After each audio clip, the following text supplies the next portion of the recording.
চতুর্থ শ্রেণীর বৃত্তি পরীক্ষার 2018 সালে যে অঙ্কের প্রশ্নপত্র এসেছিল তার আমরা 1-এর দাগের এবং 2-এর দাগেরগুলো কমপ্লিট করে ফেলেছিলাম। আজ আমরা 3-এর দাগের অঙ্কগুলো কমপ্লিট করছি। আমার চ্যানেলে পরপর ভিডিও পাওয়ার জন্য তোমরা চ্যানেলটি সাবস্ক্রাইব করো ও পাশে থাকা বেল আইকনটি প্রেস করো। 3 দাগের ক দেখো, 4 অঙ্কের বৃহত্তম ও ক্ষুদ্রতম সংখ্যাগুলির বিয়োগফল নির্ণয় করো। দেখো 4 অঙ্কের বৃহত্তম সংখ্যা, তাহলে কী লিখব আমরা? 4 অঙ্কের বৃহত্তম সংখ্যা। তো 4 অঙ্কের বৃহত্তম সংখ্যা কত? 4টে 9। আর 4 অঙ্কের ক্ষুদ্রতম সংখ্যা, 1-এর পিঠে 1টা 2টো 3টে 0। এবার প্রশ্নটা দেখো কী দিয়েছে, 4 অঙ্কের বৃহত্তম ও ক্ষুদ্রতম সংখ্যাগুলির বিয়োগফল। তাহলে এই বৃহত্তম সংখ্যা থেকে এই ক্ষুদ্রতম সংখ্যার বিয়োগফল করতে বলেছে। তাহলে কী লিখবো আমরা? 9 9 9 আর 9, মানে 4টে 9-এর সঙ্গে 1-এর পিঠে 3টে 0 বিয়োগ করব। বিয়োগ করলে কত হবে? দেখো বিয়োগ করলে হবে 8-এর পিঠে 3টে 9। তোমরা বিয়োগ নিজেরা করে নেবে, কিন্তু এই উত্তর হবে 8-এর পিঠে 3টে 9। বিয়োগফল হবে এইটা, এই সংখ্যাটা, ঠিক আছে?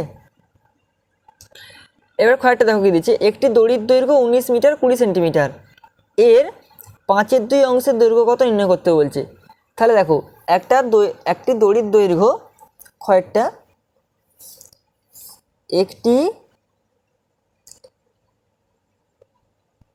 একটি দড়ির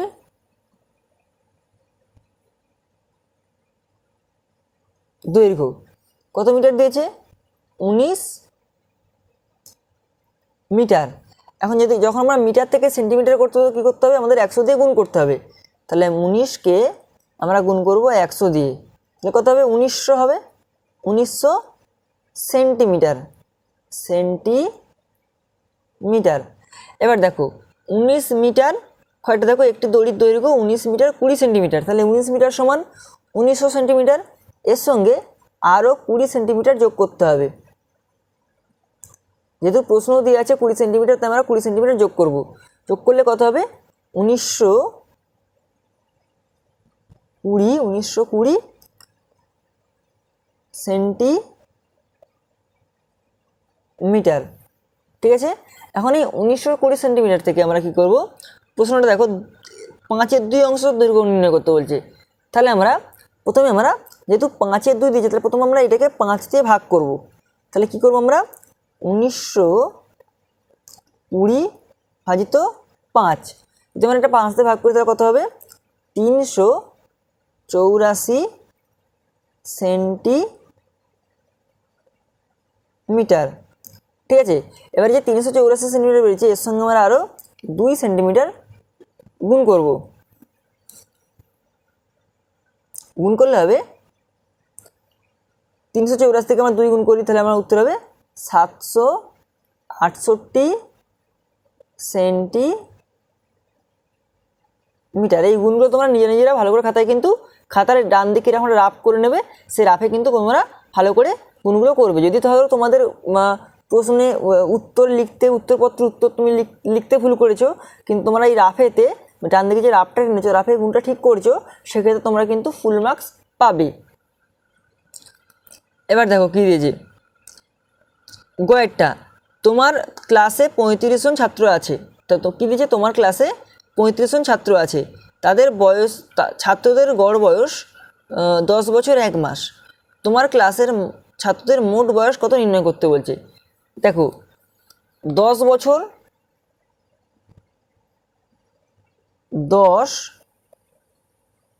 বছর সমান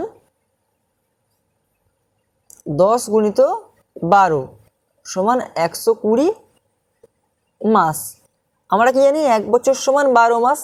তো 10 বছর সমান কত মাস হবে? 10 বছর সমান 10 গুণিত 12, তাহলে 120 মাস হচ্ছে।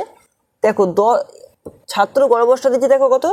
10 বছর 1 মাস। তাই 10 বছর সমান 120 মাস হচ্ছে। এর সঙ্গে আমরা আরও 1 মাস যোগ করছি, 1 মাস।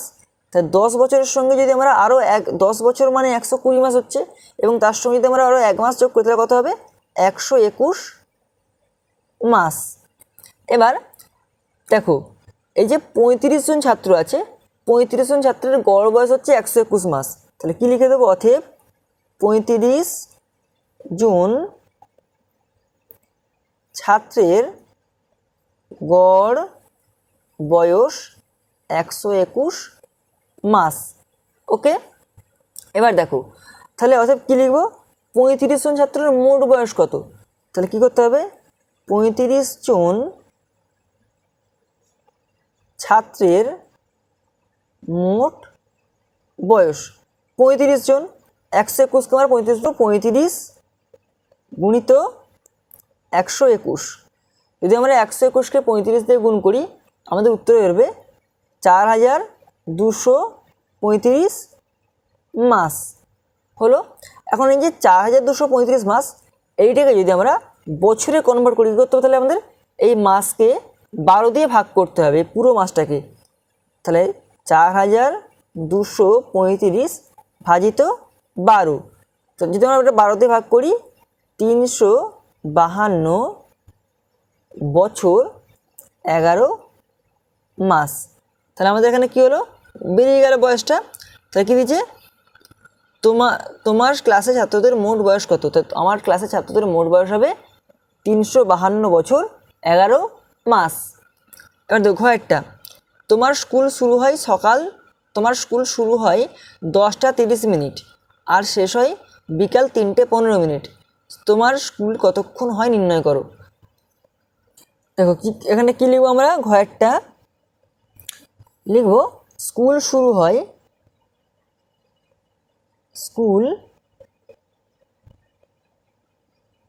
হয় 10টা 30 মিনিটে আর শেষ হয় 3টে 15 মিনিটে। এবার যদি আমরা এটা 24 ঘন্টার, এটা তো আমাদের 12 ঘন্টার ঘড়িতে আছে, যদি আমরা 3টে 15কে 24 ঘন্টার ঘড়িতে কনভার্ট করি তাহলে কী হবে? 15টা 15 মিনিট। তাহলে স্কুল হয় কত লিখব? অতএব স্কুল হয়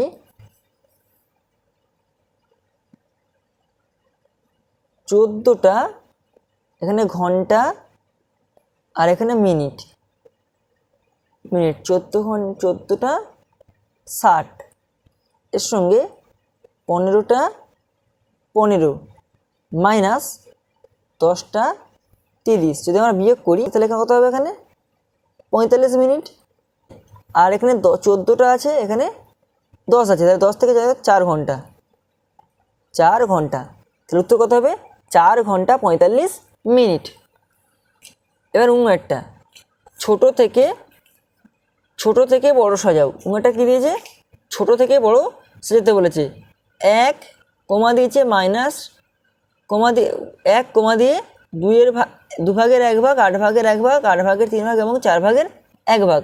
আমাদেরকে ছোট থেকে বড় সাজাতে হবে। তাহলে কি করব আমরা এখানে? তাহলে প্রথমে কী হবে? 8 ভাগের 1 ভাগ সব থেকে ছোটো, তারপরে কী হবে?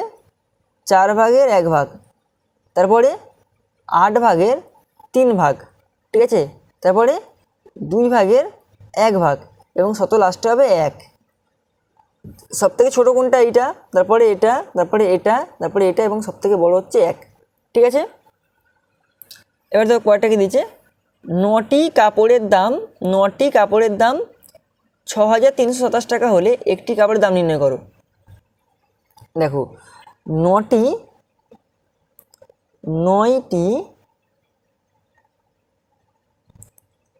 কাপড়ের দাম, 9টি কাপড়ের দাম কত? 6,327 টাকা। তাহলে একটা কাপড়ের দাম কত হবে? অতএব একটি কাপড়ের দাম 6,327 ভাজিত 9, যেমন এটাকে ভাগ করি 9 দিয়ে, 703 টাকা উত্তর বেরোবে। তোমরা ভাগটা সবসময় বলছি রাফে করে নেবে। রাফে করলে তোমাদের যদি এইখানে ধরো তোমরা অনেক সময় তাড়াহুড়ো করে, যেহেতু 100 নম্বরের বৃত্তি পরীক্ষা, তাড়াহুড়ো করে হয়তো এখানে 703 লিখতে ভুলে গেছো, কি 703 তিনের জায়গায় 702 লিখে বেরিয়েছো, কিন্তু ভাগে তোমার ভাগটা ঠিক করেছো 703ই বেরিয়েছে, সেক্ষেত্রে কিন্তু তোমাদের এই রাফের এই খাতা থেকে কিন্তু নাম্বার দেওয়া হবে। যদি এখানে ভুল লিখো মাস্টারমশাই কিন্তু এখানে ঠিক কারেকশান করে দিতে পারে, অথবা এই রাফের যেখানে লিখেছো ঠিক সেখানে কিন্তু ঠিক দিয়ে, মানে যেখানে রাফে করেছো সেখানে কিন্তু ঠিক দিয়ে তোমাদের ডান দিকে নাম্বার বসাতে পারি। এবার দেখো কি দিয়েছে, 6টা। তোমার বয়স 10 বছর 5 মাস, তোমার দিদি তোমার চেয়ে 2 বছর 9 মাস বড়, তোমার দিদির বয়স কত? তা তোমার দিদির বয়স হবে 6টা, দিদির বয়স হবে, দেখো দিদির বয়স কত হবে, 10 বছর 5 মাস, 5 মাস যোগ 2 বছর 9 মাস, তাহলে 10 বছর 5 মাস এর সঙ্গে কত যোগ হবে, 2 বছর 9 মাস, তাহলে মোট কত হচ্ছে 12 বছর 14 মাস। তাহলে কত হচ্ছে 12 বছর 14 মাস। এখন 14 মাস মানে কত হচ্ছে, 12 মাসে 1 বছর হচ্ছে, তাহলে এই যে 12 মাস কী করবো, মার থেকে বিয়োগ করবো, করে এবং এখানে 1 বছর যোগ করে দেবো, তাহলে 12, তাহলে 14 সময় কত লিখবো, 12 যুক্ত 2 মাস। এবারে যে 12 আছে, 12 বছর মানে কি, 12 মাস মানে 1 বছর, তাহলে কী হবে 13 বছর, 12 সঙ্গে এই 12 বছর ছিল, 12 বছর সঙ্গে আমরা আরও 1 বছর যোগ করলাম, করে 13 বছর 2 মাস উত্তর লিখবো। ঠিক আছে, দিদির বয়স কত হবে, 13 বছর 2 মাস। এবার দেখো কী দিয়েছে, ইংরাজি 2008, 2010, 2012, 2014, 2016 এবং 2018-এর মধ্যে কোন কোন বছরগুলি ফেব্রুয়ারি মাসে মাস 29 দিন এবং কেন? দেখো এটা কী দিয়েছে, আমরা ভূগোলে এইটা ভালো পড়ব যে অধিবর্ষ বা লিপি ইয়ার। তো লিপি ইয়ার যখন হয় তখন ফেব্রুয়ারি মাস 1 দিন করে বাড়ে। নর্মালি ফেব্রুয়ারি মাস থাকে বছরের 28 দিনে, কিন্তু 4 বছর ছাড়া ছাড়া একবার করে ফেব্রুয়ারি মাসটা 28 দিনের বদলে 1 দিন বেড়ে 29 দিন হয়। কত বছর অন্তর ছাড়া হবে, 4 বছর অন্তর, কিন্তু মানে 4 বছর হলো আবার 4 বছর পরে হবে, মানে ধরো যদি 2008 সালে হয় আবার 2012 সালে হবে, মাঝখানে সালগুলোতে কিন্তু ফেব্রুয়ারি মাসটা 28 দিনে থাকবে, 29 দিন হবে না। যে বছর অধিবর্ষ বা লিপি ইয়ার হবে, ঠিক আছে, সেই বছরটাই কিন্তু 1 দিন বাড়বে। অর্থাৎ এখানে কোন কোন বছরগুলো হবে দেখো, 2008 সালটা হবে, 2012 সালটা হবে এবং 2016 সালটা হবে। দেখো 2008 সাল, ঠিক তার 4 বছর পর 2012 সাল, ঠিক তার 4 বছর পরে 2016 সাল, আবার 2020 সাল, 2024 সাল, এরকম কিন্তু 4 বছর ছাড়া ছাড়া করে হয়ে যাবে। যেমন ফুটবল বিশ্বকাপ 4 বছর ছাড়া করে হয়, ক্রিকেট বিশ্বকাপ 50 ওভারের যে বিশ্বকাপটা যেমন 4 বছর ছাড়া করে হয়, সেরকম অধিবর্ষ বা লিপি ইয়ারটাও কিন্তু 4 বছর ছাড়া করেই হবে। 2008 সাল হবে, 2012 সাল হবে, 2016 সাল হবে। ঠিক আছে, তাহলে আমার 3 তারিখের অঙ্কগুলো কমপ্লিট হয়ে গেল। আমার চ্যানেলে তোমার যদি ভিডিও ভালো লাগে তোমরা চ্যানেলটি সাবস্ক্রাইব করো এবং পাশে থাকা বেল আইকনটি প্রেস করো, এবং পাশে থাকা বেল আইকনটি কিন্তু প্রেস করো।